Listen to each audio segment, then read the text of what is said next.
can't. Did you fucking know? You don't know?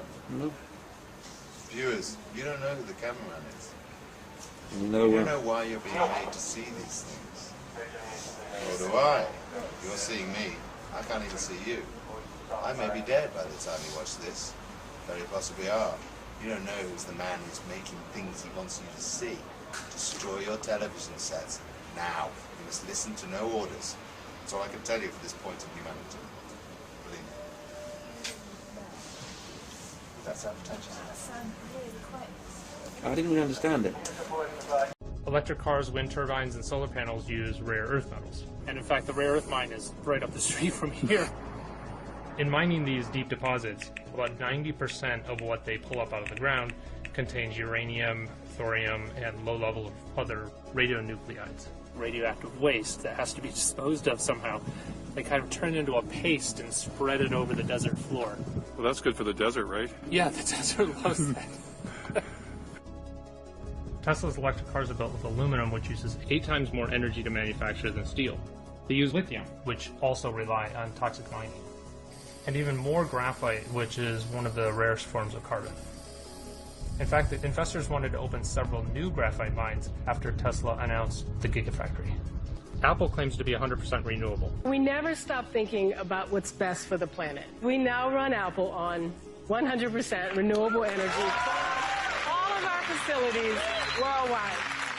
And they did chop down a forest to put up solar panels near their North Carolina plant. But they didn't disconnect from the grid, and they can't. Duke says energy-hungry companies like Apple can never go entirely off the grid. They're still hooked up to our grid. Despite all the claims, I haven't found a single entity anywhere in the world that's running on 100% solar and wind alone. It turns out, you don't just need fossil fuels to run a place like Ivanpah. You need the devil himself. Or in this case, themselves. All of the mirrors that you see there are built by the Koch brothers, Guardian Glass Industry, a company that they control. Koch Carbon creates a lot of the inputs that are used to create the cement and the concrete and the steel. And not only that, they build the plants that builds polysilicon for solar cells. They have actually their own solar line called Solar Molex. From every step of the process, the Koch brothers are there. But they're the evil doers. Yeah, the funny part is that when you criticize solar plants like this, you're accused of working for the Koch brothers. That's the idiocy in all of this. This absolutely cannot extend civilization's life. This relies on the most toxic and industrial processes that we've ever created. We are addressing the phenomena of piracy and terrorism in the wrong way. Today, there is swine flu. Perhaps tomorrow there'll be fish flu. Because sometimes we produce viruses by controlling them. It is a commercial business. Capitalist companies produce viruses so that they can generate and sell vaccinations. This is very shameful and poor ethics. Vaccinations and medicine should not be sold. The Titan. All week I've been fascinated with this story. Billionaire trapped in the bottom of the sea in search of the Titanic. It'll take 6 hours to get there and only 8 hours of oxygen. Suspense. Will they live? Will they die? Duped by the fucking media. Again. Monday, the Titan is missing. Tuesday, there's a banging sound. Wednesday, they're running out of air. Thursday, oh no, we found the wreckage. But the entire time, they knew it was BS. US Navy knew the sub already blew up on Sunday, but they distracted us, again, to hide the news cycle. What happened this week? Let's do a quick recap on what you missed. JP Morgan and Jeffrey Epstein emails were released, and now they have just mistakenly deleted 47 million emails. Joe Biden is undergoing an impeachment vote in the House, or at least trying. The Pentagon fat-fingered $6 billion to Ukraine. Hunter Biden gets a slap on the wrist while FBI whistleblowers are going missing. And John Durham had his congressional hearing this week regarding the Russia hoax. But I was so busy wondering about the billionaire who decided to go boating in a submersible soda can, missed it all. この人ははですね、日本に住んでいる日本語を話す日本人は、特権階級だということを認識しろっていう主張なんです。だから私たちはみんな、日本に住んでいる特権階級なんですよ。そうですか。で、それだけで終わるんじゃなくて、特権階級で、要は何が言いたいかっていうと、それによって日本に住んでいる日本人じゃない人、日本語を話さない人、そういう人たちが不利益を被っていると。だから要は私たちは日本語を話す日本人は特権階級であるということは、要するに差別している。差別という犯罪を行っている人たちなんだということをお前たちは自覚しろって言ってるんですよ。あなたは何にもしてないかもしれないけど、あなたはそこに存在してるだけで差別をしてるんですって。そういう論法なわけですよ。ほとんど現在みたいな。現在ですよ。現在論。で、これがもうアメリカでの今流行ってる批判的人種理論ってやつで、アメリカだと白人、英語を話す白人の男っていうのが一番その罪深いってことになってるんですね。だから白人の男はもうお母さんのお腹の中にいる時からもう差別という大犯罪を起こしてるわけです。大犯罪を行っているんですよ。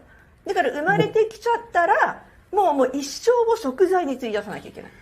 もうやりきれないですね。もういや、こういうことをですね、今アメリカの小学校とかでね、教えているんですよ。で、アメリカではこういうね、もう左派のね、運動というのは日本と同じでやっぱり教育の世界ってすごい左翼が多いんですね。で、これを非常に問題だって言って、こういうことはやめようって言って、州ごとにその批判的人種理論を学校で教えないようにしようって決めたりですね、そういったしている対策を取っているところもあるんですね。で、それでアメリカで非常にもう大きな社会問題になっていることが、今こういう人たちがですね、こういうなんか謎理論を持ってくることによってそのアメリカ社会の混乱をですね、日本に持ってこようとしてるわけですね。だからもうこういう変なことを聞いたらですね、直ちにこれはアメリカでやってることだというふうにパッと反応してですね、騙されちゃいかんというふうにやはりこう思わないといけない。 You want to bribe a U.S. politician. Sorry, that's against the rules. So let's break the rules. And if we're gonna break the rules, you need to know them. Bribery of a politician is illegal, or at least our legal system thinks it should be. There's 3 major court decisions that built up to the loophole we're going to use. Because a mistake was made along the way that legalized the bribery of any U.S. politician. Now, in a perfect crime-ridden world, we could just give money directly to politicians in exchange for something. Quid pro quo. But our first court decision in 1976 prevents that.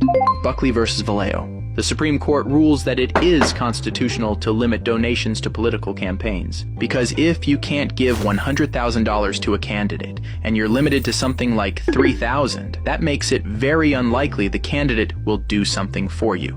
We've got senators accepting gold bars out here. Good luck bribing someone for $3,000. The limit also applies to political action committees, PACs, which take donations, then give the money to candidates. You, as of right now, can only donate $5,000 to a PAC per election cycle. But you're a millionaire, and you're looking to bribe someone. So 5K is just not going to cut it. 2010, Citizens United versus the FEC. The Supreme Court rules that as long as a corporation doesn't coordinate with candidates, there's no possibility of them corrupting candidates. That limiting the spending of a corporation to advocate for or against any political candidate is an infringement on free speech. The free speech of the corporation, of course. This overruled the 1990 Supreme Court decision that said it was constitutional to limit corporations' spending on elections, because if corporations could spend as much as they want to promote candidates, it would distort the political process. That's what the old one said. Thank God we fixed that, right? So now, corporations can spend as much as they like to help out a politician's campaign as long as they're not coordinating. But you want to bribe a politician, and you still can't donate any more than $5,000 to a PAC. Those limits are still there. So we need our third court case, SpeechNow.org versus the FEC, also in 2010. Almost immediately after Citizens United, with Citizens United ruling that independent expenditures by corporations have no risk of corrupting an election. Then neither do donations to those corporations. That's the logic. This is where the mistake was made. And if your donation has no risk of corruption, no risk of quid pro quo, then Buckley doesn't apply anymore. It's unconstitutional to stop you from donating as much money as you want to a corporation, and it's unconstitutional to stop a corporation from spending that money on their own. Important note, this wasn't a Supreme Court ruling. It never reached the Supreme Court because the Attorney General didn't think it would be important. So, if you set up a political action committee, but it doesn't coordinate with any campaign, any candidate, people can donate as much as they want. Those PACs are called super PACs. Try to pause here and figure out how you'd bribe a politician with these tools.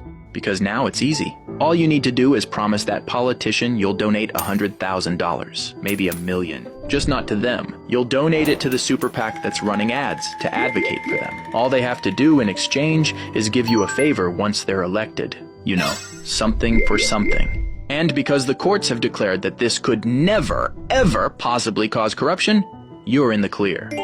That is how our elections function, and have been since 2010. Now, to any normal person, that's a clear mistake. Because that's corruption, what we've been doing is corruption. It's bribery. It's what the law intends to prevent. There's no functional difference if the money you donate is going to a PAC or to the campaign. As long as it helps the candidate, you can use that to influence them. Quid pro quo. It's a clear oversight. This is why most of the spending on modern campaigns doesn't come from the campaigns anymore. It comes from super PACs. Super PACs funded by the rich to buy politicians. The solution is putting those donation limits back, and they can be, once the Supreme Court overrules the court that declared these limits unconstitutional. But until that mistake is fixed, this is your up-to-date guide on how to bribe a politician.